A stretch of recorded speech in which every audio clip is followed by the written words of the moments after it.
제가 저 스스로를 바라보는 시선이 있지 않습니까? 제가 저를 기억하고 저를 생각하는 그 시선은 늘 조금이 아니라 많이 왜곡되어 있는 것 같습니다. 제가 기억하는 제 모습이 있고 제가 좋아하는 제 모습이 있습니다.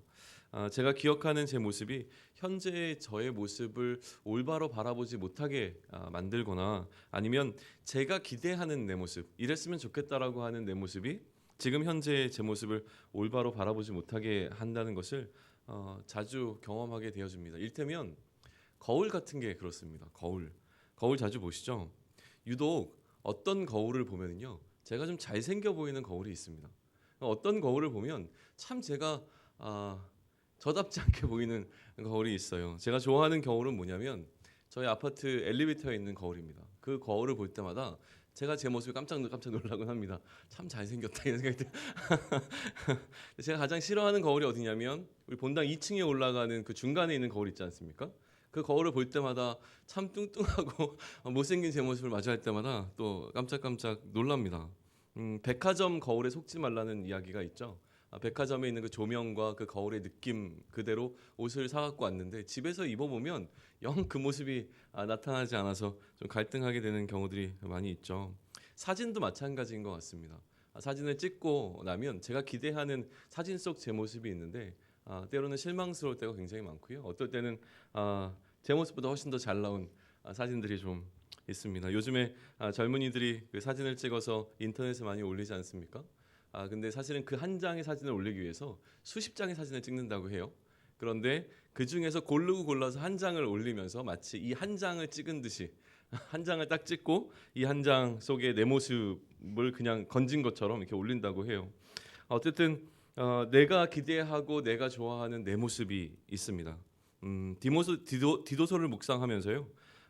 저의 묵상을 혹은 또 우리의 묵상을 방해하는 것 가운데 하나는요. 디도서에 등장하는 여러 가지 인물들, 그러니까 언급되는 어떤 사람들 가운데서 나를 누구와 가장 닮았다고 생각하느냐의 어떤 차이가 우리가 디도서를 바라보는 여러 가지 시선 속에서 좀 다른 묵상을 가져오게 하는 것이 아닌가라는 생각을 좀 해봅니다. 디도서는 이제 등장하는 인물이 크게는 바울이 등장하고 있고요. 또 바울이 디도에게 편지를 쓰고 있기 때문에 디도조 등장을 합니다. 또 디도가 세워야 하는 교회의 리더들에 관한 이야기도 나오고요. 디도가 세운 교회의 리더들이 목양해야 하는 어떤 교회의 성도들에 관한 부분도 등장을 하고 있습니다. 근데 또 특별히 이 성도들 가운데서 문제를 일으키는 성도들이 있었습니다. 그래서 그 부분에 관한 부분을 좀 디도서는 다루고 있는데 대부분 디도서를 읽으면서 내가 이처럼 교회 내에서 문제를 일으키는 성도라고 바라보는 시선에는 굉장히 인색합니다. 오히려 나는 무언가 차마 바울이라고 얘기는 못하더라도 바울이 디도에게 맡긴 것처럼 무언가 성경이 나에게 말씀을 맡겨서 교회 내에 문제를 일으키고 있는 어떤 사람들을 책망하고 그들을 권면할 어떤 의무를 갖고 있는 디도와 같은 혹은 디도가 세운 교회의 감독과 같은 자라는 생각을 하는 것이 일반적인 것 같습니다. 물론 저도 그런데요. 그러나 우리가 먼저 디도서를 묵상하면서 신속하게 나와 디도 혹은 나와 디도가 세운 그 장로들과 매치시키기 전에 무엇보다 우리는 좀 혹시 내가 교회 안에서 문제를 일으키고 있는 지금 디도서에서 문제가 되고 있는 어떤 사람들과 같은 모습이 나에게 있지는 않은가를 돌아보는 것이 디도서를 묵상하는 가장 기본적인 출발점이 되었으면 좋겠다는 이야기를 먼저 하고 시작을 해봅니다. 오늘 본문 1절에서 보면은요. 너는 이라고 시작을 하고 있습니다. 그렇기 때문에 사실은 이 너라고 하는 사람이 디도이지 않습니까? 그러다 보니까 이 디도서를 읽는 우리가 너라고 하는 사람과 나를 매치시키는 것이 쉬운 것은 뭐 당연합니다. 그런데 너는 그들로 하여금이라고 시작하고 있기 때문에 너라고 하는 디도가 혹은 나라고 생각해도 상관없습니다. 우리가 상대해야 되는 그들이고 저는 이제 제안 드리는 것은 무엇이냐면 이 그들이 나와 같다는 것에서 묵상을 출발하시면 좋겠다고 하는 것인데요. 너는 그들로 하여금이라고 해서 이 그들을 누구라고 이야기하고 있는가라고 하는 것에 좀 집중하면서 시작을 해보시죠. 그들이 누구입니까? 디도에게 바울이 얘기하고 있는 그들이라고 하는 이 그들은 누구인가라고 하는 것이죠. 여기서 이야기하는 그들에 관한 부분을 조금 더 설명하기 전에요. 그 목회 서신이라고 하는 바울이 다시 얘기해서 어떤 목회에 필요한 내용들을 전하고 있는 디모데 전후서와 디도서가 있는데 이 두 목회의 현장이 조금 차이가 있다는 것은 좀 여러 번 들으셨을 것 같습니다. 디모데가 목회해야 했던 목회의 현장과 디도가 목회해야 했던 목회의 현장은 굉장히 차이가 있는 것이죠. 지금 디도가 목회해야 하는 어떤 목회 현장 속에 들어있는 그들에 관한 이야기를 하고 있는 것이거든요. 쉽게 요즘을 좀 빗대어서 설명한다면 디모데가 목회했던 목회의 현장은 그래도 어느 정도 교회가 잘 세워져 있는 어떤 교회에 청빙을 받아서 간 것과 같은 그런 느낌입니다.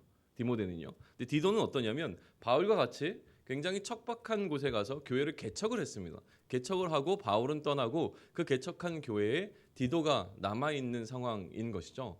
그러니까 그 남아있는 상황 가운데서 어떠한 사람들이 모여서 그리스도인이 되었고 그 그리스도인들을 중심으로 교회가 세워졌습니다. 그런데 이 그리스도인들 가운데서 어떠한 사람들, 일부분의 사람들이 그 교회 내에서 문제를 일으키고 있다고 하는 것이죠. 그 사람들을 가리켜서 지금 그들이라고 표현하고 있는 것입니다. 그래서 너는 그들로 하여금 이렇게 하게 하라 라고 지금 이야기하고 있는 것이 이 3장 오늘 우리가 접하게 되는 본문 속에 들어있는 내용의 핵심이고요. 그것이 1절과 2절에 등장하고 있습니다. 뭐 잘 아시겠지만 목회의 많은 부분들은 그 교회 내에서 일어나고 있는 어떤 문제들을 어떻게 해결할 것인가와도 굉장히 많이 연관이 되어져 있는데 지금 디도에게 특별히 바울이 부탁하고 있는 것은 그 교회 안에 일어나고 있는 그들로 인하여서 일어나고 있는 어떤 문제들을 좀 해결하면 좋겠다라고 하는 것이죠.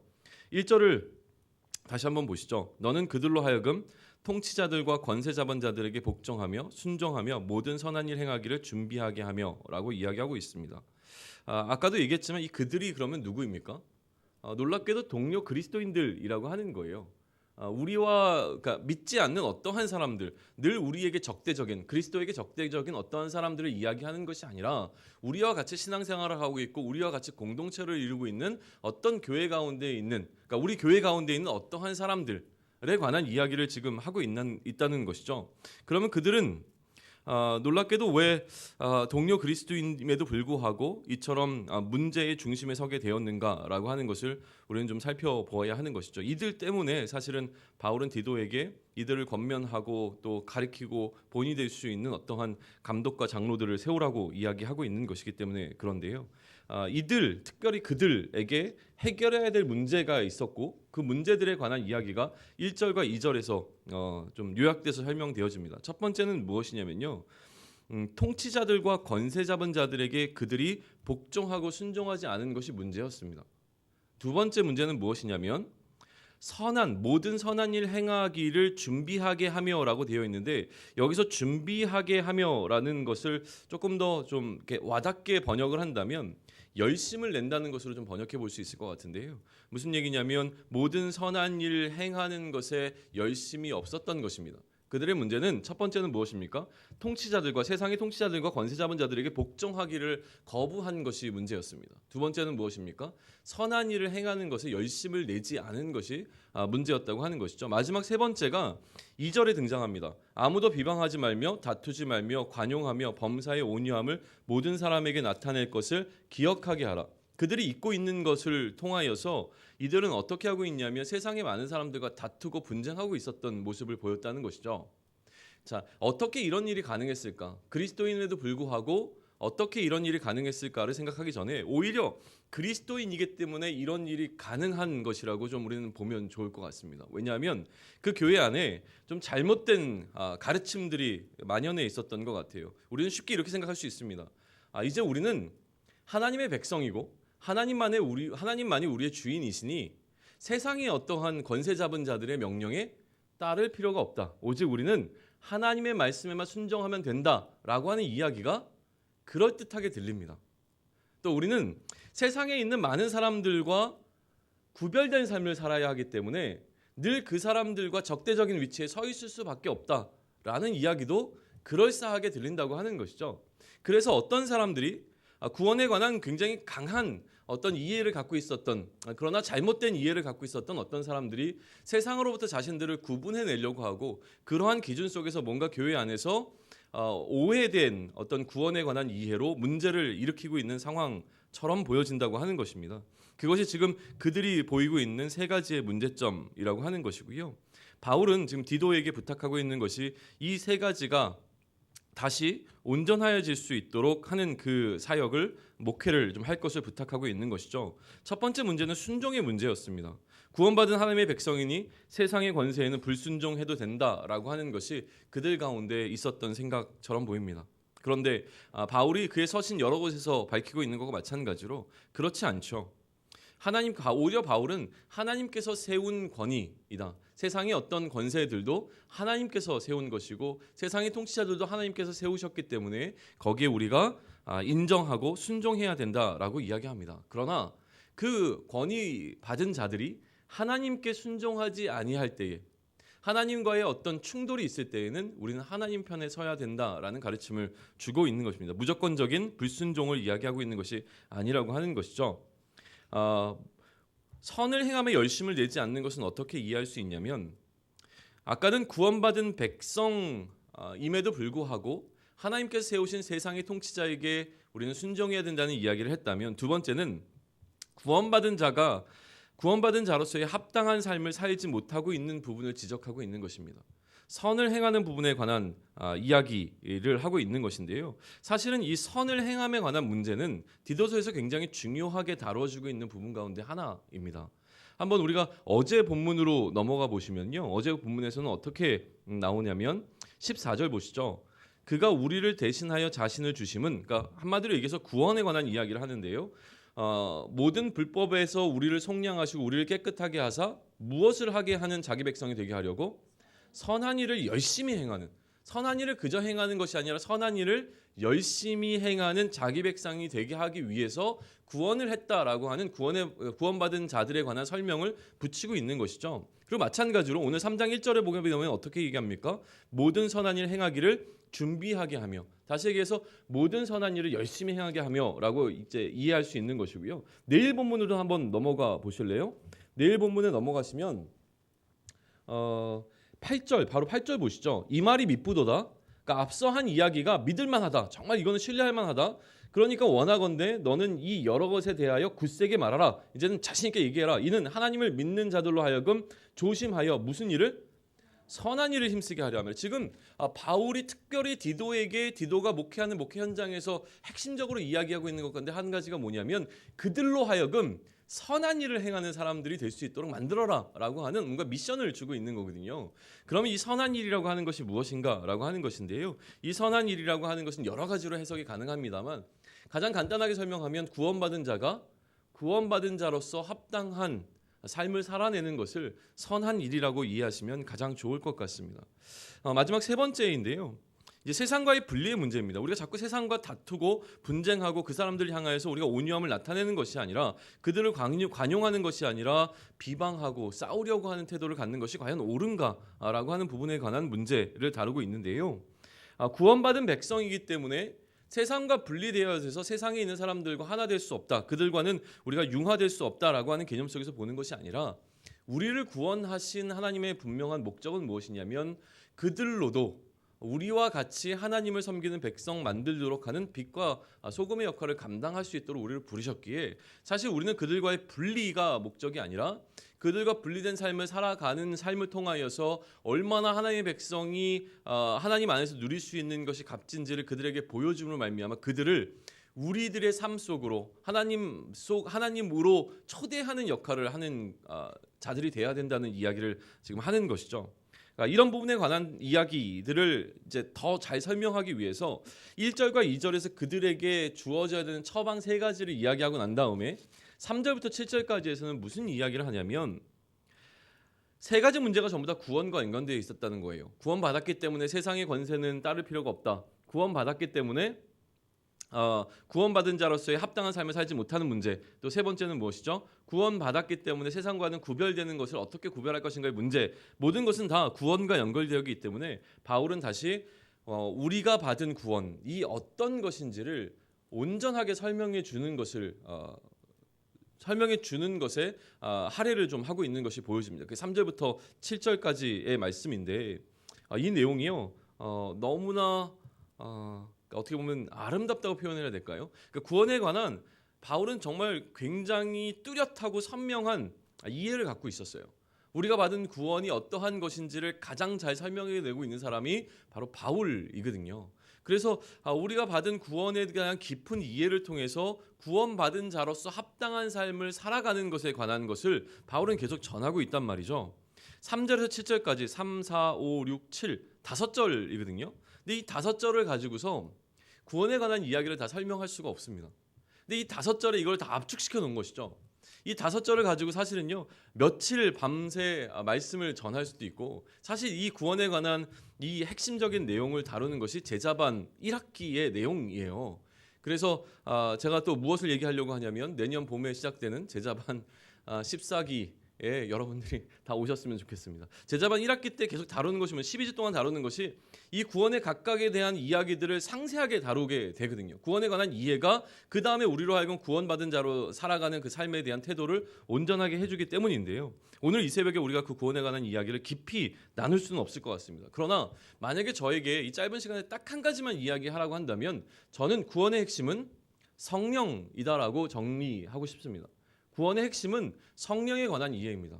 우리가 어떻게 구원을 받았는가의 문제는 성령을 통해서, 성령이라고 하는 렌즈를 통해서 바라보는 것이 가장 쉽고 가장 정확한 이해입니다. 오늘 디도서에서도 바울이 기록하고 있는 것의 핵심은 성령이라고 하는 것이죠. 5절 한번 보시죠. 5절 뒷부분에 보면 중생의 씻음과 성령의 새롭게 하심이라고 하는 말이 등장을 합니다. 중생이라고 하는 한자 말이잖아요. 거듭남이라고 하는 우리말로 이제 번역할 수 있죠. 중생, 거듭남인데 어떤 한 청년이 예수님께 와서 묻지 않았습니까? 어떻게 하면 영생을 얻을 수 있습니까? 라고 했을 때 뭐라고 얘기하십니까? 거듭나지 아니하면, 중생하지 아니하면 이라고 설명되어지는데요.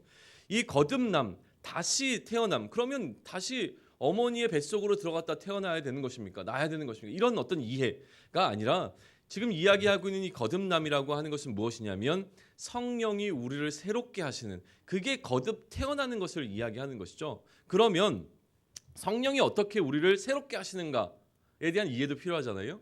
성령님께서 우리 마음 가운데 들어오시면 그게 시작입니다. 성령이 우리 마음 가운데 들어오시면 그 다음에 어떤 일이 일어나냐면 우리 안에 착한 일을 시작하십니다. 그리고 그 착한 일이 예수님께서 다시 오시는 그날까지 이루어질 수 있도록 계속 우리 안에서 일하시는 것을 우리가 확신하는 것, 그것을 통해서 성령이 계속 우리를 붙잡고 우리를 새롭게 하심으로 말미암아 우리로 하여금 영생을 얻게 만드는 사역을 하시는 것, 결국 이 모든 것은 성령이 하시는 성령의 사역인 것이고, 우리가 하나님 앞에서 의로운 행위를 했기 때문에 주어진 어떤 보상이 아니라 전적으로 성령님께서 하신 일이라고 하는 것이죠. 그렇기 때문에 이것이 긍휼이고 은혜라고 하는 것입니다. 그래서 6절에 가면 바울은 이렇게 얘기합니다. 우리 구주 예수 그리스도로 말미암아 우리에게 무엇을? 그 성령을 풍성히 부어주사. 바울은요, 이 성령을 이야기할 때 성령이 우리 가운데 들어오는 사건, 늘 성령 세례라고 부르는데요. 성령이 우리 가운데 들어오는 사건을 이야기하면서 이것을 기름 부음과 같은 이미지, 또 물에 들어갔다가 나오는 그 물 세례와 같은 이미지를 두 가지를 합쳐서 사용을 많이 합니다. 지금 성령을 부어주신다고 하는 것은 기름 부음과 같은 이미지로 지금 설명하고 있는 것이거든요. 성령이 우리 가운데 부어졌습니다. 이게 성령 세례입니다. 그런데 여기에 또다시 추가되고 있는 이미지가 무엇이냐면 풍성이 부어지는 겁니다. 그냥 성령이 딱 들어와서 끝나는 것이 아니라 충만하게 우리에게 채워져 있는 것 같은 그런 이미지를 보여준다고 하는 것이죠. 성령은 한번 우리 가운데 들어오시면 다시 나가지 아니하십니다. 들락날락 하시는 분이 아니시라는 것이죠. 그런데 우리는 왜 성령이 내 안에 들어오셨는데도 불구하고 가끔 성령이 외출하신 것 같은 그런 느낌을 받냐는 것이죠. 그 부분이 충만함이 떨어지기 때문이라고 설명을 하는 겁니다. 그래서 방탕하지 말라라고 얘기하죠. 술 취하지 말라, 이는 방탕한 것이니 오직 성령의 충만한, 성령으로 나를 가득 채워 있는 상태를 계속 유지하는 것. 그래서 빈틈이 없어서, 그 빈틈이 생기면 항상 방탕하게 만드는 어떤 세상의 생각들이 들어오기 때문에 성령으로 가득 차 있는 상태를 유지하는 것에 관해서 이야기를 합니다. 그렇기 때문에 구원의 문제에 있어서 성령의 세례와 성령의 충만은 가장 중요한 이슈 중에 한 가지라고 하는 것이죠. 오늘은 그것을 압축해서 이렇게 얘기하는 겁니다. 그러면 성령이 우리 가운데 들어오게 되면 우리에게 주어진 것이 무엇입니까? 중생입니다. 거듭남입니다. 그렇기 때문에 우리에게 영생이 허락되어집니다. 성령이 우리에게 주어졌기 때문에 이제는 우리는 소망이 생겼습니다. 영생의 소망이 생긴 것이죠. 영생은 단순히 영원히 사는 것만을 의미하지 않습니다. 어디서 영원히 사는가가 중요한 것이죠. 하나님 나라에서 하나님과 함께 영원토록 사는 것이 영생의 올바른 의미입니다. 그러니 이제 하나님 나라, 다가올 하나님 나라를 소망하면서 그 땅 가운데서 하나님과 함께 우리가 누리게 될 그 삶에 대한 소망을 갖고 살아가는 것. 다시 얘기해서 하나님 나라에 들어갈 수 있게 되어지는 것. 하나님의 무엇이 되는 것? 백성이 되는 것. 더 친밀한 이미지로 하나님의 자녀가 되어지는 것. 하나님께 양자되어져서 하나님께 수양되어져서 하나님의 자녀가 됨으로 말미암아 하나님의 부요하심을 덧입어 살 수 있는 자가 되어지고 하나님으로부터 상속받은 자, 기업 누릴 자가 되어지는, 기업 받을 자가 되어지는 것. 그러므로 말미암아 어떻게 상속자가 되게 하려 하심이라 라고 설명하는 겁니다. 이게 구원이 우리에게 주고 있는 가장 너무나 놀라운 설명이라고 하는 것이죠. 그런데 이 이야기를 지금 바울은 왜 하고 있습니까? 다시 오늘 설교의 처음으로 돌아갑니다. 이런 구원에 관한 이해 부족으로 문제들이 생겼기 때문입니다. 어떤 문제가 생겼습니까? 구원받은 자의 합당한 삶을 살지 못했습니다. 또 구원에 대한 올바르지 않은 이해로 세상과 무언가 세상에서 우리가 구원받은 자가 감당하게 된 역할을 감당치 못하고 오히려 세상 가운데 문제를 일으키고 있는 그리스도인들이 되었다라고 하는 것입니다. 그래서 이 부분에 관한 지침을 지금 바울은 디도를 통해서 그 교회 가운데 전해주고 있는 것이죠. 앞서 이야기했지만 구원에 대한 부족한 이해로 무언가 자기의 논리를 펼치는 이들을 향하여서 구원에 관한 온전한 이해를 통하여서 이제는 선을 행하는 삶을 살아라라고 하는 것을 가장 잘 설명하고 있는 것이 로마서입니다. 그래서 로마서 12장 전까지는 구원에 관한 이해를 설명하고 12장 이후로부터는 그러면 구원받은 자가 어떻게 살 것인지에 관한 이야기를 하는데요. 디도서도 마찬가지입니다. 지금 구원에 관한 이 핵심적인 이야기를 3절로부터 7절까지 해놨다면 나머지 많은 부분에서는 이 구원받은 자, 구원에 대한 이해로 우리가 어떻게 살 것인가에 관한 이야기를 해주고 있는 것이죠. 이러한 이야기를 좀 하면서요, 제가 특별히 개인적으로 디도서 이제 마지막 제가 전할 수 있는 마지막 시간이기 때문에 하나만 좀 그냥 말씀드리고 싶은 것이 있어서 이야기하고 오늘 설교를 마무리하겠습니다. 구원에 대한 깊은 이해를 통하여서 구원받은 자의 합당한 삶을 살아내는 것은 디도서뿐만이 아니라 모든 바울의 서신에 있어서 핵심적인 내용입니다. 그런데 특별히 디도서에서 계속 마음을 치는 것은 무엇이냐면 복음의 능력이거든요. 복음의 능력에 관한 부분에 대해서 바울은 굉장히 확신하고 있었는데 이 토양 자체가 복음이 능력을 발휘할 만한 어떠한 토양에서 시작된 이야기가 아니라 굉장히 어려운 상황 가운데서도 실제로 그곳에서 복음의 어떤 전파를 시도하고 있는 것이 보인다는 거죠. 다시 얘기하면 지금 바울은 상황을 의지하지 않았던 것 같습니다. 바울뿐만 아니라 디도도 마찬가지고요. 그럼 이들이 바라본 것은 무엇입니까? 복음 그 자체의 순수한 능력에 지금 집중하고 있다는 생각을 하게 되는 것이죠. 마찬가지로 모든 상황 가운데서 선을 행하는 열심을 보이라고 하는데 사실은 우리가 알지 않습니까? 말씀을 들을 때는 그래야지라고 하지만 우리의 삶의 자리 지금 딱 이 문을 나서자마자 선을 행할 수 없는 수만 가지 상황들이 우리 앞에 놓여 있잖아요. 내 능력으로 할 수 없는 것들이 너무 많습니다. 그런데도 불구하고 디도서를 통해서 하라고 이야기하고 있는 것이죠. 그러면 자꾸 제 생각을 하게 되면 여기서 복음 어떻게 전해? 여기서 어떻게 선을 행할 수 있을까? 이런 생각들이 막 들어오거든요. 근데 올 한 해를 마무리하면서 제 마음속에 계속 하나님께서 주시는 것은 무엇이냐면 좀 단순해지라는 얘기를 계속 하시고 계시는 것 같아요. 무슨 얘기냐면 복음의 능력을 온전하게 신뢰해라. 너의 능력이 아니라 복음 그 자체의 능력을 왜 너는 믿지 못하냐 이런 마음을 계속 주시는 것 같아요. 복음의 능력을 신뢰하는 것. 다시 얘기하면 기도의 능력. 기도하는데 기도하면서도 내가 기도의 능력을 신뢰하지 못하고 있다는 것이 느껴집니다. 기도는 하고 있지만 될까라는 생각이 있는 거죠. 또 예배의 능력, 또 뭐가 있을까요? 말씀 그 자체의 능력. 그러니까 단순하게 좀 내 생각과 내 판단을 내려놓고 지금 중요한 것은 그 상황이 어떠한 것이 중요한 것이 아니라 구원을 일으키는 그 복음의 능력, 예수 그리스도 그 이름의 능력만을 신뢰하면서 나아갈 수 있도록 나를 다시금 돌아보게 하는 것. 그것이 좀 디도가 특별히 저에게 주고 있는 또 저를 통해서 여러분과 함께 나누고 싶은 하나님의 마음이 아닌가라는 생각을 합니다. 우리의 삶의 현장은요. 복음받은 자, 구원받은 자가 구원받은 자의 합당한 삶을 살기에 너무나 어려운 상황인 것은 분명합니다. 그러나 그 상황 가운데서 내가 할 수 있다 없다를 판단하기 전에 내 안에서 일하고 계신 성령의 그 능력을 온전하게 신뢰하고 복음의 그 능력을 신뢰하고 우리를 구원한 예수 그리스도의 그 이름의 능력을 온전하게 신뢰함으로 이 세상 가운데서 무릎 꿇지 아니하고 나아가시는 여러분들이 되시기를 축원합니다. 같이 기도하겠습니다. 하나님, 디도서가 우리에게 놓여 있는 것이 참 좋습니다. 얼마나 힘든 상황 가운데 또 얼마나 어려운 상황 가운데 자신들이 옳다라고 이야기하는 수많은 사람들의 이야기 가운데서 복음의 본질적인 원색적인 그 가치와 그 핵심적인 능력을 붙잡고 살아가는 것이 얼마나 힘들었을까요? 우리가 살아가는 이 삶의 현장도 마찬가지입니다.